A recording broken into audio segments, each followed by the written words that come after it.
Good afternoon, everyone, and welcome. My name is Mary Ann Monteleone, Vice President of Professional Development for the Long Island Board of Realtors. Welcome to LIBOR's Wednesday webinar, and particularly for our April webinars, we are recognizing and honoring April as National Fair Housing Month. This Wednesday rounds off our last in a series of fair housing webinars with Patrick Fife, LIBOR's Associate Counsel, and his session is on avoiding disability in housing. So before I turn it over to Patrick, I also want to add that Patrick does provide our legal update monthly, free to LIBOR members. So watch on our website, and hopefully you've been joining in or can join in the future. So I turn it over to Patrick, and thank you for being with us and making the time for us today, Patrick. Oh, absolutely. Thanks, Mary Ann. And thank you, everybody, for joining us. And like Mary Ann said, we have a free legal update continuing education course once a month that you can sign up for on the website on the education portion. So, if you're interested in that, I cover a variety of topics. And one of them I do cover, at least in part, is disability discrimination. And that's what we're going to be talking about today. And we're going to talk about how to avoid disability discrimination in housing. And the first thing I'm going to talk about is that disability discrimination is a major problem in the real estate industry. You might even be surprised how big a problem it is. I'm going to also talk about testing. I think because it's such a significant problem, the industry is seeing a lot of testing in the area of disability discrimination. We're going to talk a little bit about how much testing is out there and what testing is shown. Then we're going to talk about two particular areas of disability discrimination and tips on how to avoid. The first is requests for reasonable modifications and accommodations. And the second, which I talk about a lot, is service and emotional support animals. So we're going to talk about those two subjects in particular. So the first thing we're going to cover is how big a problem is disability discrimination. Well, a group called the National Fair Housing Alliance does a report every year. It's a Fair Housing Trends Report. And that group, it's a national group. It's over 200 private, not-for-profit fair housing organizations, state and local civil rights agencies from across the country. And they look annually at the number of discrimination claims that have been filed. And so for 2021, well, their 2022 report that reports on data from 2021, they found that disability discrimination is the most reported form of housing discrimination in the United States. 54% of all fair housing complaints stem from disability discrimination. So that's over half of the reported discrimination claims in housing in this country relate to disability discrimination.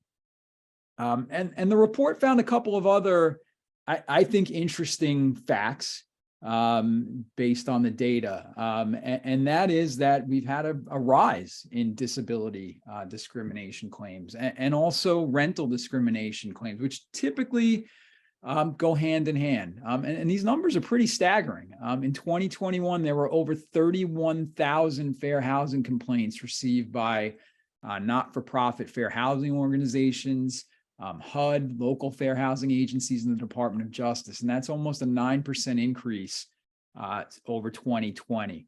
And the biggest number of discrimination claims were in rental-related housing. Over 81% of all reported claims were from rentals. And that number increased over 20% from the prior year. And the big issue in rentals that the report found is disability discrimination occurring as a denial of a request for a reasonable accommodation or a reasonable modification. And again, that's something we're going to talk about in just a little bit. So how has the government responded to this problem? Well, not the only response, but one of the responses we've seen from the government is undercover testing. So we're going to talk a little bit now about that testing and where it stands. So Newsday's Long Island Divided investigation, it put a focus on increased fair housing testing. That investigation, which was principally in the area of home buyers, used undercover testers. And, in New York, I think the state Senate saw that was an effective way to at least uncover and root out discriminatory practices. So after Long Island Divided was published, there was a series of New York State Senate hearings. And after those hearings, the state legislature submitted a bill, and it was ultimately signed by the governor, that had a whole new package of fair housing laws. And the centerpiece of those laws was creating an anti-discrimination and housing fund that would allow the state to conduct its own testing. Newsday Long Island Divided was private undercover testing. This is now the state engaging in its own testing. And that kind of testing can be expensive, so the state actually allocated funds for it. They added a surcharge on licensing and relicensing fees and increased the fines for violations of the discrimination laws. So all of that money now is going towards testing. And that's not the only money that the state has allocated or the government has allocated towards testing. Before that, back in 2020, the Attorney General announced $4.5 million towards fair housing testing. And even more funding. In 2021, Suffolk County approved over $140,000 for testing, to test whether real estate licensees and mortgage lenders are following the fair housing laws. And just this year, just 2 months ago, the governor announced another $2.2 million expansion of New York's fair housing testing program. And that announcement actually said they're testing not only in the area of home buying, but also rentals. And I think that's in part a response to what we've seen from the National Fair Housing Alliance, that the bulk of discrimination is occurring in rentals. And within that, the bulk of the discriminations occurring in disability, which is what we are going to talk about a little bit more. So, big question that a lot of people ask is, well, has the testing happened? What has it shown? The answer is yes. It is underway. It's undercover, so you may not see it, but there is undercover testing that's taking place.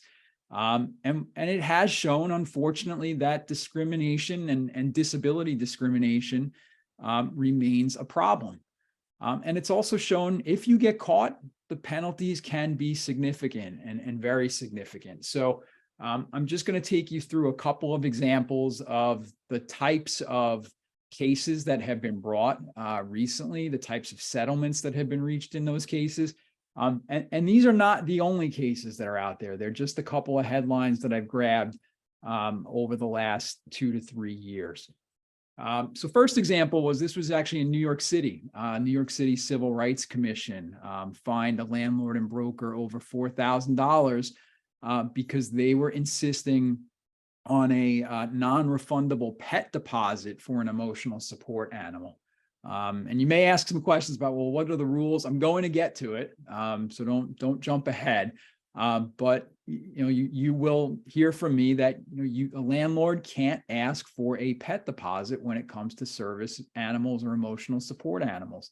And so by doing that, in this case, the landlord and broker had to pay significant fines, attend training, and there were further sanctions against them. Another example, this was HUD. They charged a big Long Island condo complex for discriminating against a resident who needed support dogs. They said, well, we only allow for one pet. This person had 2 animals that they needed to help them with their anxiety. They were emotional support animals. And the complex said, no, we only allow 1 pet. Well, I'm going to tell you later, service emotional support animals are not pets.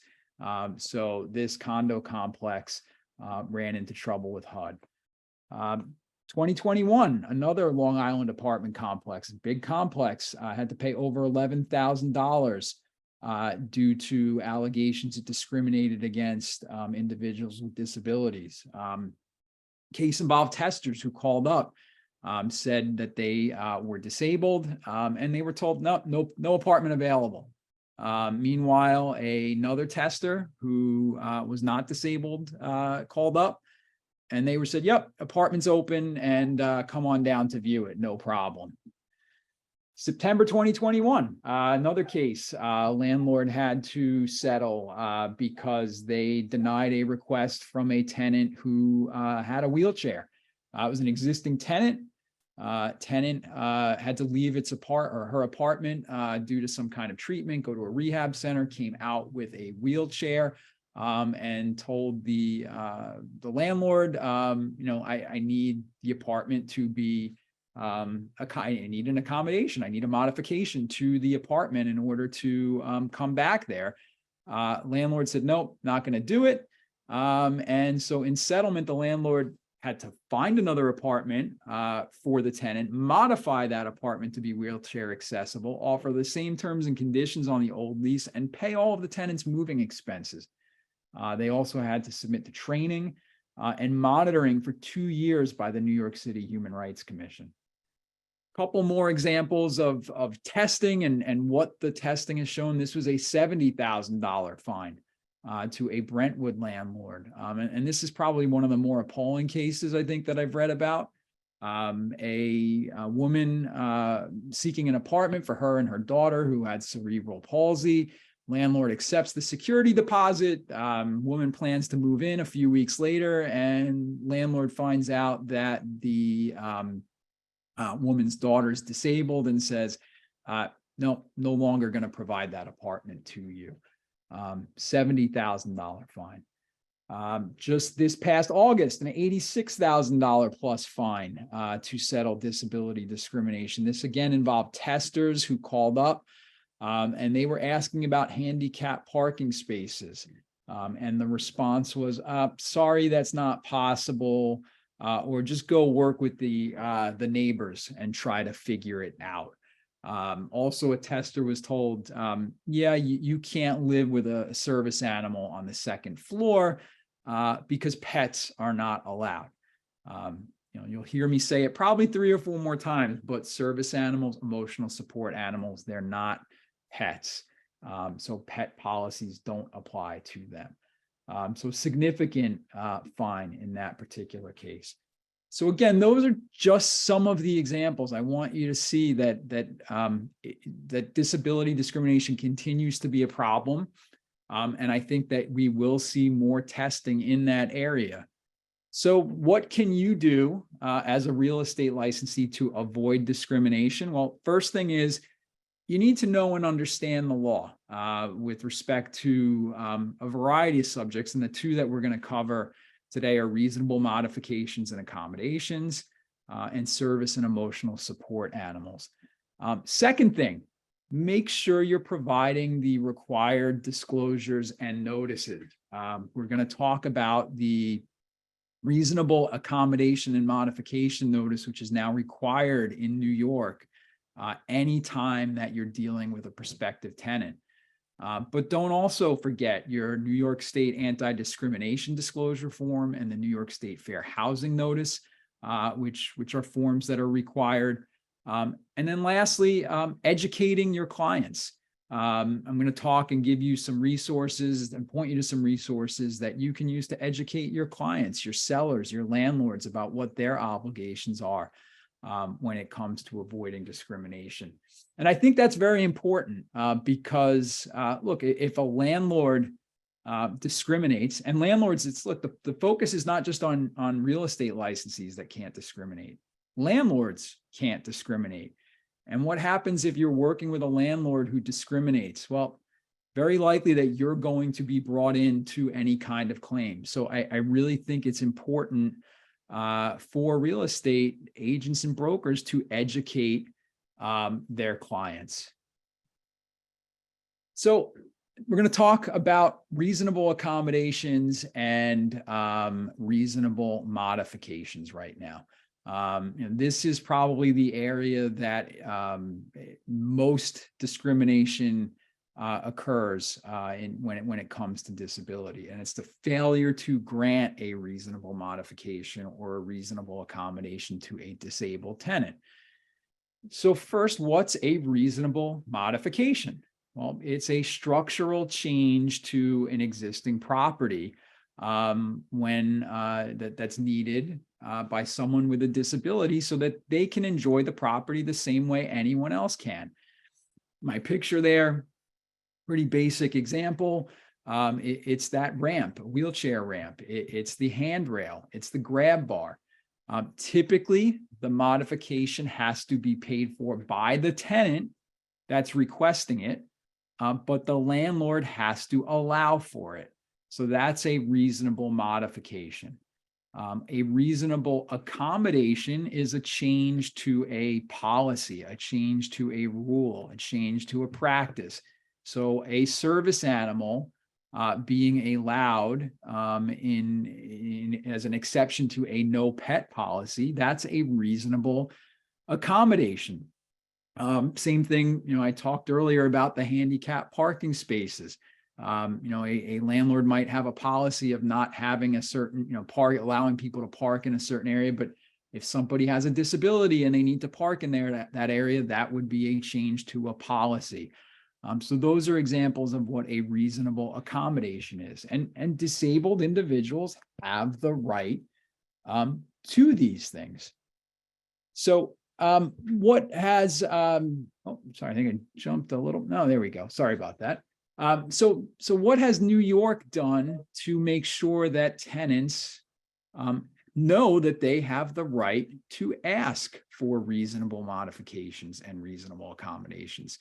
Well, since May of last year, so almost a year now, all landlords, managing agents, and real estate licensees must provide a notice of reasonable modification and accommodations to all prospective and current tenants. This NYSAR, which is our state association, created a form. It's available on our website, lirealtor.com. It's available on NYSAR's website as well. But this is a form that must be provided to all prospective and current tenants. And it has to be provided at first substantive contact. So that means anytime you engage in any meaningful way with a prospective tenant, you are required to provide this notice. And this notice tells tenants, prospective tenants, you have a right to request these things. It explains what a reasonable modification is, explains what a reasonable accommodation is, and lets the tenant know that they have the right to request this. I said we're giving it to all prospective tenants. A couple people, and I've taught this before, I've asked, well, why? Why everyone? Why aren't we just giving it to disabled tenants? Well, think about it. Do we know who's disabled? I mean, you may have an idea that someone could be disabled, but we don't know who's disabled, who's not disabled. People don't walk around necessarily and tell everyone, hey, I'm disabled. We want to give it to everyone. We don't want to presume someone is or isn't disabled. So give it to every tenant, every prospective tenant, and let them know that if you are disabled, you have the right to ask for these things. And again, it's being given at first substantive contact. So that's the same point in time when you're providing the agency disclosure form and the housing and anti-discrimination disclosure form. Unlike those forms, this one does not need to be signed. It just has to be provided to the tenant. In addition, this notice, this disclosure form has to appear on all websites that a real estate broker creates or maintains, and it must be prominently and conspicuously displayed on the website. And this goes for any broker. So even if your office doesn't handle rentals, this still needs to be on your website. So it should be prominently and conspicuously displayed, a link to this notice in the same area where you have your New York State Fair Housing Notice, which is also required, and also your broker standard operating procedures. I'm not going to talk about both of those today.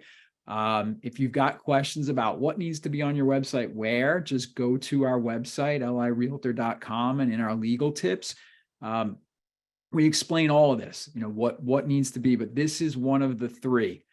There are three particular notices: the standard operating procedures, the fair housing notice, and this reasonable accommodation and modification notice that must be on all websites where you're advertising. This notice also has to be posted at the office, any office or branch office. It needs to be posted in an easily accessible and well-lighted place so that anybody coming into the office would be able to see it. So just a couple tips then to avoid disability discrimination when it comes to reasonable accommodations and modifications. First, always show an apartment to a prospective tenant, regardless of their disability. Don't assume anything that somebody with a disability may not want a particular apartment. You're not never steer a disabled tenant to any form of housing choices. Don't make assumptions for a disabled person. Don't make assumptions for anyone. Let the prospective tenant tell you what apartment they want to see, where they want to see it. You also want to provide those disclosures to all prospective tenants and explain them too. And it doesn't have to be a detailed explanation, but let prospective tenants know, I'm giving you this because if you are disabled, you have the right to request a reasonable modification and a reasonable accommodation. And you can explain, just like I did in very simple terms, what they are.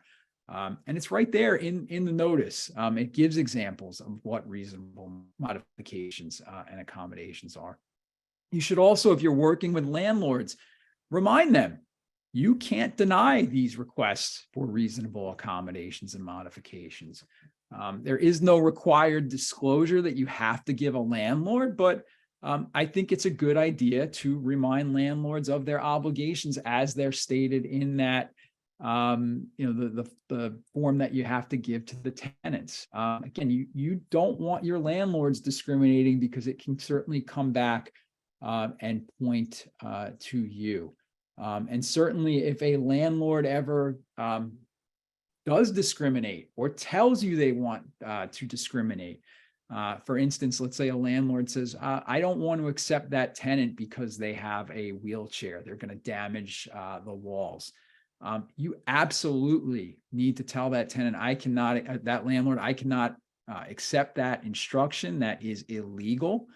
And if that landlord, refuses to follow the law and says, you know what, I don't care what you say, you work for me. You know what your response to them is?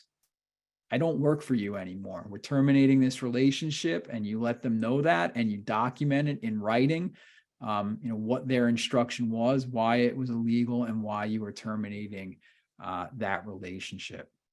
My last tip is, it's not your job to determine reasonableness. So let's say I get this question a lot in my legal update class. People will say, well, is it reasonable or a reasonable modification if a tenant needs to, widen the entrance, and that entrance is going to affect the integrity of this, or they're going to have to raise the roof? That gets beyond the scope of what your job as a real estate licensee is. At that point, you need to tell the landlord to consult with his or her attorney.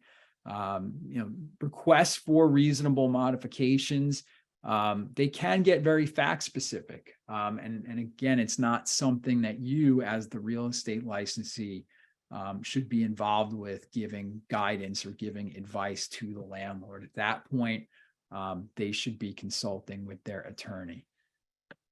So the other topic that I wanted to talk about, and it is within the realm of reasonable accommodations, are service and emotional support animals.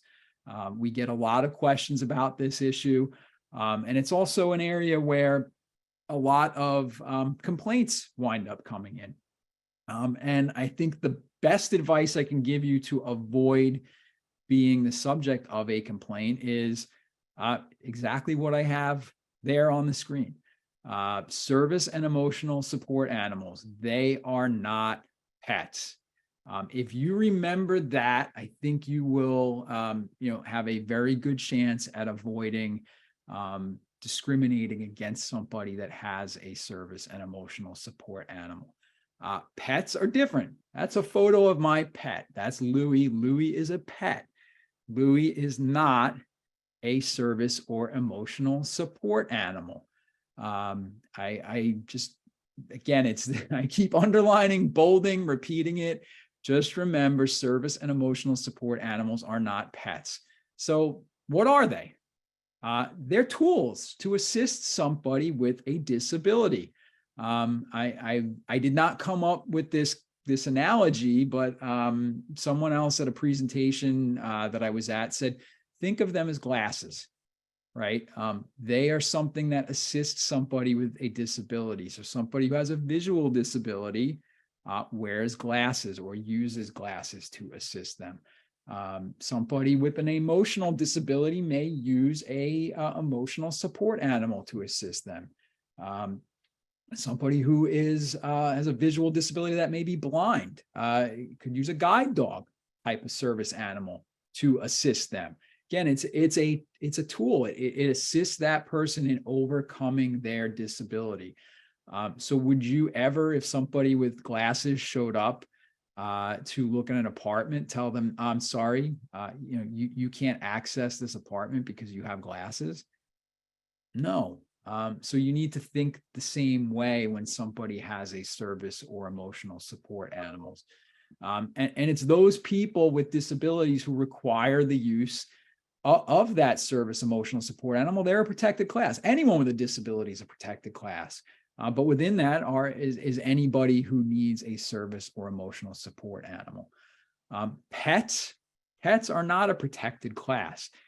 Again, pets are just, they're completely different. Pets are not used for people with disabilities. Service and emotional support animals are. So how should you handle service and emotional support animals? Well, anybody with a service emotional support animal, you're going to treat them the same way as anyone else. You need to allow people who have a service or emotional support animal to have that animal accompany them to an open house, to a showing. The only limited exception, and I almost hesitate to put this exception out there because it is so limited, is would that animal or dog pose a direct threat or cause substantial damage to the property or of others? And those conclusions can't be based on speculation or breed stereotype. So you can't just say, hey, that animal looks very large. I'm concerned about having it accompany you on this open house. That's stereotype. That's speculation. The only limited time, and it's kind of a 1 in a million, 1 in 100,000 is, let's say that particular dog, that particular animal bit somebody. You have documentation from a court that it's been deemed dangerous. That's that exception that the law is talking about. Very, very limited. Again, it can't be based on just speculation that an animal looks dangerous, that breed has been known to be dangerous, the size of the dog looks dangerous. Those are all stereotypes. Those cannot be used to exclude somebody with a service or emotional support animal. What if it's not apparent someone has a service or emotional support animal? This question comes up a lot. Let's say somebody comes into an open house. They have an animal with them, a dog. So what can you do? You're not sure, they just walk up, they have a dog, and you're wondering, well, should I allow this person in? Well, if it's not apparent that the dog is a service animal, you can only ask two questions. One is this animal required because of a disability? If the person says yes, There's one other question you can ask. I mean, at that point, I think I would take them at their word, but you could ask them, what work or task has this animal been trained to perform? That's it. You can't ask for medical documents, the nature or the extent of someone's disability, request any proof that a service animal is certified. I've had people say, well, but what if it's not really a service animal? Look, that's not your job. Your job is not to be the police. You are not there to investigate and you take someone at their word that it is a service animal. Again, you can ask them if they need an animal because of a disability, but that's really the scope of what you can ask. As far as emotional support animals, again, in the general, if somebody would just come into a showing, an open house with an emotional support animal, I think you just, again, would ask them if the animal is required because of a disability. And if they say yes, you probably leave it at that. But as far as landlords, if it's not apparent an animal's an emotional support animal, they can ask for a letter from a physician or a mental health professional just stating that the person requires an emotional support animal. That is it. Beyond that, you cannot ask for more. I see a question. Let me just take a look. I'm going to stop for a second about a private homeowner, one family that rents out the home to a family, and they have a regular visitor who visits from time to time with a disability. Does the homeowner have to put up a ramp to accommodate the renter's guest? That's an interesting question. I'll back up. So first, when it comes to you and what there are exceptions to single family homes that are, where the owner is renting, to somebody and they're occupying it. Those exceptions don't apply to real estate licensees. So anytime you're involved, you have to follow the law in all respects. Whether a visitor has the right to request a reasonable modification, I think it would depend. I think this is a situation, if you're asked this question, you would have the landlord consult with their attorney. Is it a regular visitor? Or is it somebody who is on the lease?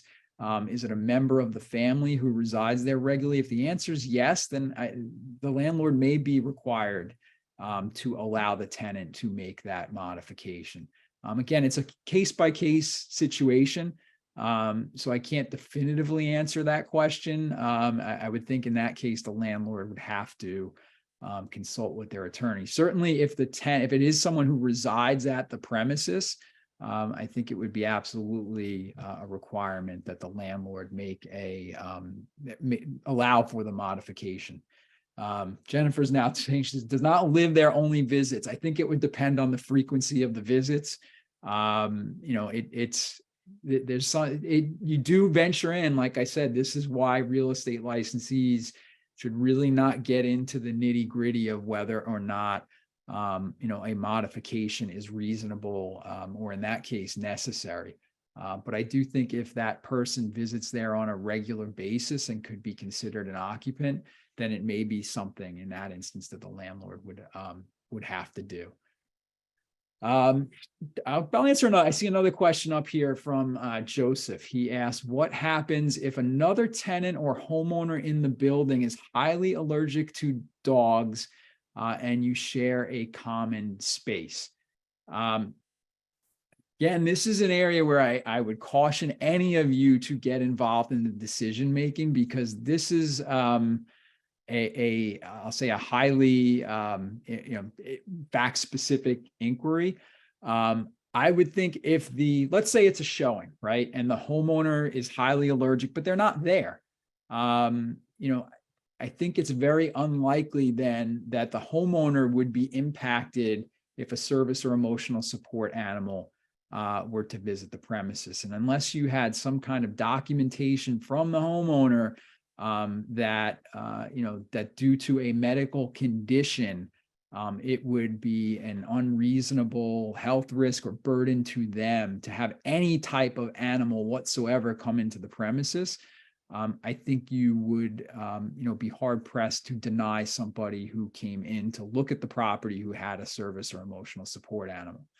The question about whether there's another tenant in a property, again, I don't want you making this determination, but there have been cases, and I know there was one case in particular in the Midwest where a court looked at this, and it was a pretty, it was a lot of analysis that it had to do. But they said in one particular case where there was an existing tenant who was already in the building and had a documented with medical evidence and had given to the landlord to say, if I come in contact with another animal within a certain number of feet, including a common area, I can have an anaphylactic reaction and die. And so I have a disability that based on this allergy.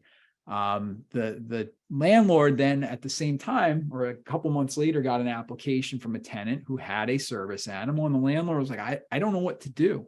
I'm in a bind. And the landlord sought declaratory determination from a court to say, well, what do I do in that situation? If I grant the reasonable accommodation to the person with the service animal, I'm potentially putting another tenant at risk. And in that instance, and this is not a New York court, I think it's that instance, the court said, well, the landlord could deny the request for the service animal because of the existing tenant's severe medical condition. But I think that's like the real limited example where a landlord could deny a service animal, because at that point you are putting somebody in real danger. But again, I think it's a very, very limited situation where a landlord would be able, like that, where a landlord would be able to deny a service or emotional support animal. But interesting discussion, but I think it's certainly something that goes above the level of what you as a real estate licensee would ever need to or should ever get involved in that discussion.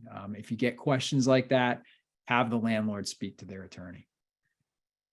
Okay, so we're going to move on and talk about just some issues that come up with landlords. And these impact you, right? Because you may take a listing and a landlord says, "I've got a no pet policy. I want you to put that." You're working with the landlord. I want you to put that in the description in the listing. So can a landlord do that? Yes, a landlord can have a no pet policy. Landlords are not required to accept pets. Again, pets are not a protected class. But they are required to accept service or emotional support animals. So that no pet policy, it doesn't apply to service and emotional support animals. Why? They're not pets. One suggestion, and this goes for landlords, this would go for you too. When you put that listing together, you should consider using language that shows exceptions are available. So I give you the example at the bottom. Instead of saying no pets or no dogs, a listing might be better served saying no dogs except as reasonable accommodation for disabilities. That way you're making it clear that this no pet policy is not being applied to discriminate against anybody who has a service or emotional support animal. Next question. Can a landlord charge more to keep a pet in an apartment? The answer is yes. Landlords can charge, additional rent for a pet to occupy a premises. Again, it's a pet, but they can't apply that to someone with a service or an emotional support animal. These are not pets. So let's say there is a pet fee of $20 a month. And I come in as a tenant and I have a service animal. The landlord cannot charge me that fee for the service animal. Remember, my service animal is not my pet. It's my glasses. It helps me with my disability. So you can't put a barrier up to prevent me from using that service animal. I think this is my last question here on the topic, but so can the landlord require, what about additional security or insurance, or that additional pet rent for a service or emotional support animal? Answer to all of those is no. A housing provider cannot preemptively charge any fees or require additional insurance coverage. Same thing goes for, any kind of disability. So let's say somebody has a wheelchair. Landlord's very concerned, oh, that wheelchair is going to damage the carpets, damage the walls. I'm going to charge a higher security deposit. Illegal, cannot do it. Again, you'd be charging somebody for using something that assists them with their disability. I do have one, however, though, when it comes to emotional support animals. So the housing provider can require the resident to pay for actual damage, wear and tear caused by a service and emotional support animal. So that's normal. It's just like any other damage. So whether a tenant decides to, hit the walls with a baseball bat or have an animal run into the wall, whatever it is, the tenant's always going to be responsible for any damage. So that is something that's not discrimination. Nobody has the right to damage a property, regardless of the situation. But just know additional deposits, anything of that nature, is not allowed. I see Damon does have a question about a fee limit for pets. There's nothing in the law that in terms of pets. Again, we're talking pets. We're not talking service and emotional support animal. Nothing in the law that says in terms of what type of rent a landlord can charge. I think that's certainly though something that the landlord should speak to their attorney about. One thing I will point out, and this doesn't relate to disabilities, this relates to pets. Remember, in New York, a landlord's only allowed to charge 1 month's security. That's been the law since 2019. A landlord cannot charge anyone, disabled, not disabled, more than 1 month's security for a security, 1 month's rent as a security deposit. So if a landlord is charging $2,000 security for a $2,000 a month rent, they cannot legally ask for additional deposits for pets. That would be illegal. Again, that's not a disability discrimination issue. That is under the Tenant Protection Act. If you got more questions about that, come to my legal update class. We cover that. Go to our website and take a look at our legal tips and look up Tenant Protection Act. There's a whole host of things that went into effect in 2019 that regulate what landlords can charge tenants. Good segue. I want to just point everybody to our website, which has been just revamped this week. Monday, we relaunched a new website, new brand. A lot of resources and education materials that we make available to you on our website, and in particular on our fair housing page. You just click on the link that is right here for fair housing, and it will take you to the page. Provide you a lot of great information regarding your responsibilities. A couple things to look out for. Access to our legal tips and required disclosures and notices. So the legal tips, every Friday, our legal department prepares a legal tip. It goes out in the newsletter. It's also on the email newsletter. It's also on the website. And we give you a lot of great information, timely information about various issues, many times covering things related to disability discrimination, but all types of updates. So I encourage you to sign up for those updates. If you have questions about a particular topic, search the legal tips on our website. We have legal tips on service emotional support animals, the reasonable accommodation notice, what needs to be on your website. Definitely all things that you can take a look at. We also have all the required disclosures and notices. So we've got the reasonable accommodation and modification notice on there, the New York State anti-discrimination disclosure form, the fair housing notice. Just go to the documents on demand page. You can find that all there. And we also, just lastly, we've got a lot of good educational materials for you. And I mentioned also for your clients. In particular, we've put together a seller obligation and landlord obligation flyer. So what are sellers' obligations under the fair housing laws? What are the landlord's obligations under the fair housing laws? A lot of emphasis, rightfully so, is on what's your obligation as a real estate licensee. But landlords and sellers can violate the fair housing laws too.